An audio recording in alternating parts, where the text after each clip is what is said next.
बंगाल, लोग पहले 24 घंटे पहले में कार्यकर्ताओं अंदर के कर साथ देते हैं। ऐसे मामले देखने को मिलते थे, कार्यकर्ताओं की मौत 200, 250, 300 ये तमाम आंकड़े रहे हैं जिसको लेकर लगातार सवाल उठते रहे हैं। अब एमपीज के साथ भी ये हो रहा है। ये कौन से नए रास्ते पर चल रहा है पश्चिम बंगाल? देखिए, अव्वल तो ये बात है कि लोकतंत्र में और एक सभ्य समाज में हिंसा की और इस प्रकार की जो मारपीट की घटनाएं हैं, इसकी कोई जगह नहीं होती। इसकी मजम्मत हम सभी कर रहे हैं। इसे एक सब सब यही बात कर रहे हैं। पर बात तो ये भी आती है कि एक जो कहावत है कि बोया पेड़ बबूल का तो आम कहाँ से खाए। तो जो 15 साल में जो तृणमूल ने जो संस्कृति तैयार की है बंगाल में, हमने देखा है। खुद छोड़ दीजिए, बहुत सारे विरोधी राजनीतिक दल के नेताओं पर, कर्मियों पर इस प्रकार के अत्याचार हुए हैं। खून गया है, मृत्यु हुई है।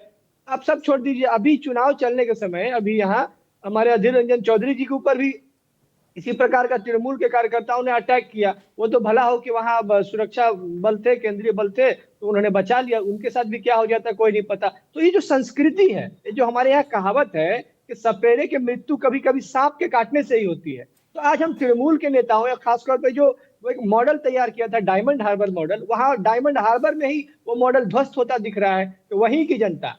अब रह गई बात इसकी अब रह गई बात इसमें कॉन्स्पिरेसी बहुत सारी थ्योरीज दी जा रही हैं। कोई कह रहा है वो भाजपा के थे, कोई कह रहा है वो तृणमूल के थे, कोई ये कह रहा है कि तृणमूल के ही। जैसे हम देख रहे हैं कि अभी तृणमूल के बहुत सारे नेता जो लोग अपने जो क्षोभ विक्षोभ है या अपना जो विरोध है वो प्रकट कर रहे हैं टीवी चैनल्स पर आकर।